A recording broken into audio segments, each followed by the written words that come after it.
कैसे हैं आप सब। आज की इस वीडियो के अंदर हम डिस्कस करेंगे एनसीआर एंड एनपीआर के बारे में। सबसे पहले देखते हैं NCR, meaning of NCR. Meaning क्या है एनसीआर का? एनसीआर होता है हमारा selection of r things and different things में से जहाँ पर रिपीटेशन नॉट अलाउड बोला गया है।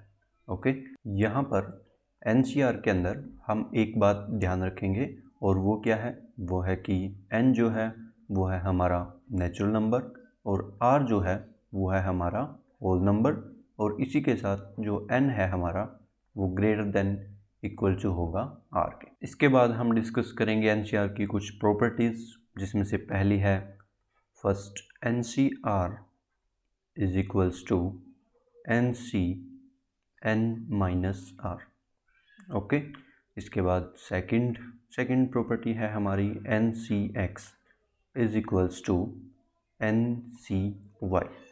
यहाँ पर दो केस हमारे बनते हैं। पहला केस या तो x जो है वो y के इक्वल हो जाए, और दूसरा ये कब पॉसिबल है कि ये कब इक्वल होंगे, या तो x is equals to y हो जाए या फिर x प्लस वाई जो है n के इक्वल हो जाए। ऑलराइट, ये प्रॉपर्टी ऊपर वाली से भी लिंक करती है। देखिए यहाँ पर x plus n minus r ये इक्वल होता है n के। ओके, नाउ थर्ड प्रॉपर्टी क्या है? थर्ड है n C r is equals to n divided by r. यहाँ से उतारिए नीचे और यहाँ से भी नीचे उतारिए, तो यहाँ पर n माइनस वन बचेगा, तो लिखते हैं c n माइनस वन यहाँ पर रह गया ऊपर, और नीचे क्या रहेगा? r minus one. ठीक है, इसके बाद भी ये आगे लागू हो सकती है, आगे भी कर सकते हैं आप सिमिलरली। ओके, नाउ फोर्थ क्या है? एन सी वन, ये किसके इक्वल होता है? एन के। इसके बाद अगर फिफ्थ की बात करें, फिफ्थ में क्या है? एन सी जीरो अगर यहाँ पे आ जाए वो किसके इक्वल होगा? वन के। ऑलराइट, यहाँ पर अब एक एग्जाम्पल देखते हैं छोटा सा इन प्रॉपर्टीज से रिलेटेड। एग्जाम्पल क्या है कि आपके पास एन प्लेयर्स हैं। एग्जाम्पल यहाँ पे डाल देते हैं। एन प्लेयर्स हैं आपके पास, जिसमें से आपको आर प्लेयर्स लेने हैं, और इसी के साथ आपको एक कैप्टन भी चाहिए अपनी टीम के लिए, तो एक आपको कैप्टन लेना है यहाँ पे। तो बताइए इसका आंसर क्या होगा? वीडियो को पॉज करके आप कमेंट कर सकते हैं आंसर, और हम सॉल्यूशन डिस्कस करते हैं। यहाँ पर आपके पास हैं एन प्लेयर्स, जहाँ पर आपको सिर्फ सिलेक्ट करने हैं आर प्लेयर्स। ओके, जिसमें से एक कैप्टन भी होना चाहिए। तो सबसे पहले हम क्या करेंगे? एन प्लेयर में से आर प्लेयर्स चूज़ करेंगे। तो एन सी आर करके हमने एन प्लेयर में से आर प्लेयर को चूज़ कर लिया अपनी टीम के लिए। अब हमें क्या करना है? आर प्लेयर में से एक कैप्टन चुनना है। जितने हमने प्लेयर चुने उन्हीं में से हमको एक कैप्टन चुनना है। तो यहाँ पर अब एन की वैल्यू हमारी हो गई है आर, तो यहाँ लिखेंगे आर सी वन। ऑलराइट, इसी क्वेश्चन को सोचने का एक और तरीका हो सकता था। वो क्या हो सकता था कि एन प्लेयर्स जो हमारे पास हैं उनमें से एक कैप्टन होगा। तो यहाँ पे लिखा एन सी वन, और अब हमारे पास प्लेयर कितने बचे? एन माइनस वन, और अब हमें प्लेयर्स भी सिलेक्ट करने हैं आर माइनस वन, क्योंकि आर में से एक कैप्टन तो हम चूज़ कर ही चुके हैं पहले ही। तो यहाँ पे लिखेंगे n minus one C r minus one. Alright, तो ये एक प्रॉपर्टी के तरीके से भी आप यूज़ कर सकते हैं। एग्जाम्पल के साथ हमने इसको समझ लिया।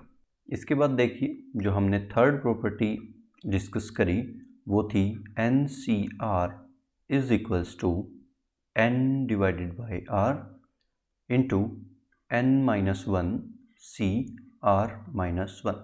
अब इसको थोड़ा सा और एक्सपेंड करते हैं। ठीक है, n minus one C r minus one को यहाँ लिखते हैं n minus one C r minus one.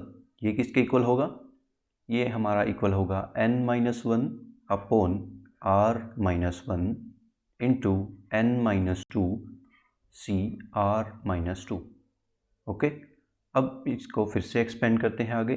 N minus two C r minus two is equals to n minus two upon r minus to into n minus three C r minus three.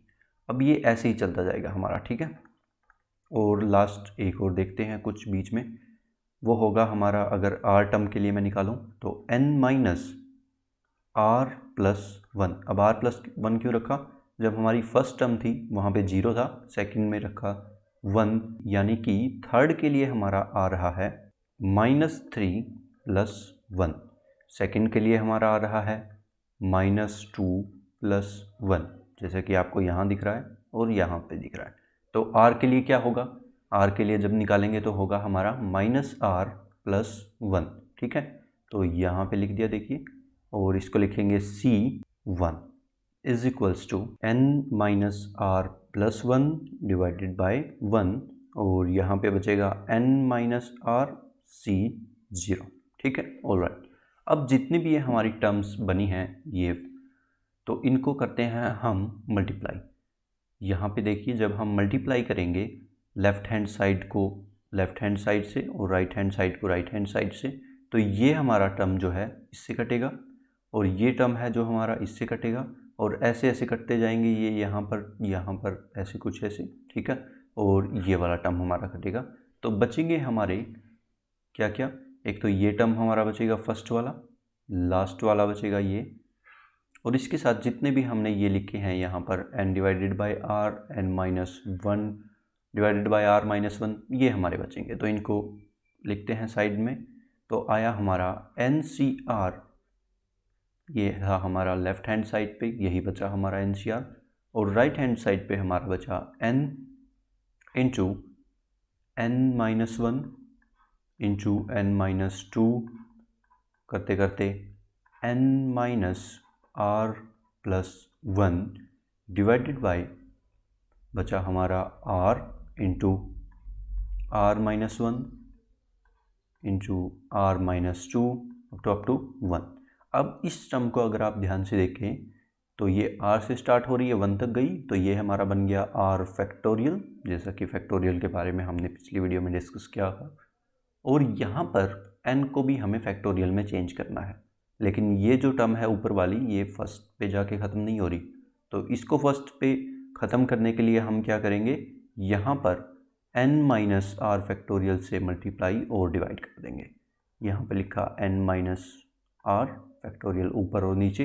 अब क्या होगा कि ये जो खुल के बनेगा n minus are factorial क्या बनेगा हमारा, is equals to n minus r into n minus r minus 1 up to 1, और यहाँ पे देखिए r प्लस 1 है, फिर r माइनस 1, ठीक है। तो ये हमारा चलता जाएगा, जिससे हमारा ऊपर वाली टर्म बन जाएगी ये पूरी n फैक्टोरियल। अब अगर इसको थोड़ा सा ध्यान से देखें तो NCR हमारा निकल के आता है n factorial divided by r factorial into n minus r factorial. तो ये हमारा फॉर्मूला निकल के आ गया, हमने इसका प्रूफ भी कर लिया।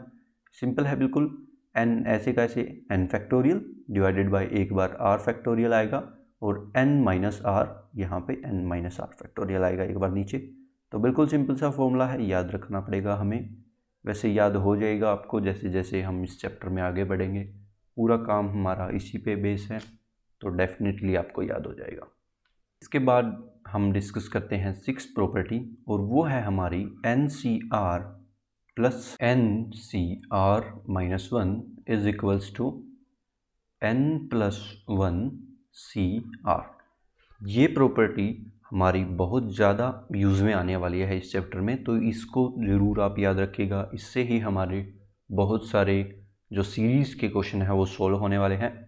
इसको समझते हैं एक एग्जांपल से। एग्जांपल आपके सामने लिखा हुआ है, सिग्मा के 0 से लेके 1114 तक जा रहा है, और लिखा गया है 2022 जो कि फिलहाल हमारा चल रहा है, माइनस के C4 प्लस 908 C5, इसकी वैल्यू हमें बतानी है यहाँ पे।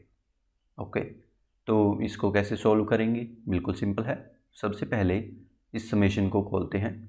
समेशन को जैसे ही हम खोलेंगे तो k की वैल्यू 0 रखेंगे फर्स्ट टर्म के लिए, तो आएगा हमारा 2022 C4 प्लस, अब यहाँ पे k की वैल्यू 1 रखेंगे तो आएगा हमारा 2021 C4 और ऐसे ऐसे करते करते हम जब लास्ट टर्म इसके अंदर रखेंगे तो वो क्या आएगी हमारी 2022 को माइनस करेंगे हम 1114 से, जो हमारा बनता है 908C4 और साथ में हमें प्लस के साथ लिखा गया है 908C5। ऑलराइट, तो अब 6 प्रॉपर्टी आपको याद आई। लास्ट वाली दो टर्म्स देखिए, 908C4 मतलब कि NCR-1 और यहाँ पे लिखा हुआ है NCR, तो इसका जो समेशन है वो बनेगा 909C5। ठीक है, और इसके आगे वाली टर्म आपको पता है 909C4 लिखी हुई होगी। अब इन दोनों का समेशन बनेगा 910C5 और ऐसे करते करते करते करते यहाँ पर जब आएगी टर्म वो आएगी हमारी 2022C5 और जब इनका प्लस करेंगे तो हमारा आंसर आ जाएगा simply 2023C5। That's the answer. वैसे तो देखने में तो बड़ी डरावनी सी लग रही थी कि क्या इसका समेशन आएगा, लेकिन एक छोटी सी प्रॉपर्टी पे बेस्ड थी। जिसको ये प्रॉपर्टी याद थी, देखिए कितना आसानी से क्वेश्चन सोल्व हो गया। प्रॉपर्टीज़ बहुत कम होने वाली हैं हमारी पीएनसी में, तो जितनी भी हैं 2-4 उनको आप ज़रूर याद रखें। अब डिस्कस करते हैं एनपीआर के बारे में।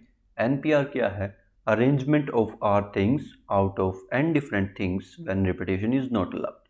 डिफरेंस क्या है एनपीआर में और एनसीआर में, इसको पहले बता देते हैं। देखिए, आपने ऊपर अगर डेफिनेशन को ध्यान से सुना है एनसीआर की, उसमें था सिलेक्शन और एनपीआर में है अरेंजमेंट। अब मान लीजिए कि जैसे आपके पास यहाँ पे 5 अल्फ़ाबेट्स लिखे हुए हैं, 5 अल्फ़ाबेट्स हैं जिसमें से आपको 2 चूज़ करने हैं। तो मान लीजिए यहाँ पे लिखा हुआ है ABCD और E, मुझे इसमें से 2 चूज़ करने हैं और उनको अरेंज करना है। अब 2 चूज़ करेंगे तो हमारा होगा सिलेक्शन, तो लिखेंगे 5C और आएगा 2 सिंपली। ठीक है, तो ये हमारा सिलेक्शन का काम ख़त्म हो गया यहाँ पे। इसके बाद आता है हमारा अरेंजमेंट का काम, क्योंकि जब हम 2 अल्फ़ाबेट चूज़ करेंगे तो 2 प्लेसेस पे रखेंगे। पहली पे रख सकते हैं, मान लीजिए A और B हमने चूज़ कर लिया, तो A और B इस तरीके से आ सकते हैं और या फिर आ सकते हैं हमारे B और A। ठीक है, तो यहाँ पे अगर 3 होते तो हमारे 6 केसेस बनते, यानी कि 3 फैक्टोरियल। 2 हैं तो 2 फैक्टोरियल, तो multiply by 2 factorial. Simply arrangement में और सिलेक्शन में आपको फ़र्क समझ में आ गया होगा। फॉर्मूला लिखते हैं एनपीआर का। एनपीआर का फॉर्मूला बड़ा ही सिंपल है, एनपीआर इज इक्वल्स टू पहले selection NCR into arrangement R factorial. Okay, अगर हम इसको थोड़ा सा और एक्सटेंड करके लिखें तो आएगा n factorial divided bye n minus R factorial, क्योंकि NCR का जो फॉर्मूला था उसमें था n factorial divided bye n minus R factorial divided bye R factorial. तो R फैक्टोरियल यहाँ से कट गया तो बचा n factorial divided bye n minus R factorial. इसी के साथ वीडियो को एंड करने से पहले हम एक इंटरेस्टिंग सा एग्जांपल डिस्कस करते हैं। तो हमें दिया गया है 100 पीपल्स हैं किसी पार्टी में और वहाँ पे आपको बताने हैं नंबर ऑफ हैंडशेक्स कितने होंगे। आप वीडियो को पॉज करके आंसर कमेंट कर सकते हैं और फिर सल्यूशन देख सकते हैं। हम सल्यूशन डिस्कस करते हैं। जैसे कि 100 हमारे पास लोग यहाँ पर हैं, तो हमें हैंडशेक करने के लिए 2 व्यक्ति चाहिए। 2 व्यक्ति चाहिए, तो यहाँ पर हम 100 में से 2 का सिलेक्शन करेंगे। ठीक है, तो यहाँ पे हमने सिलेक्ट किए 100C2।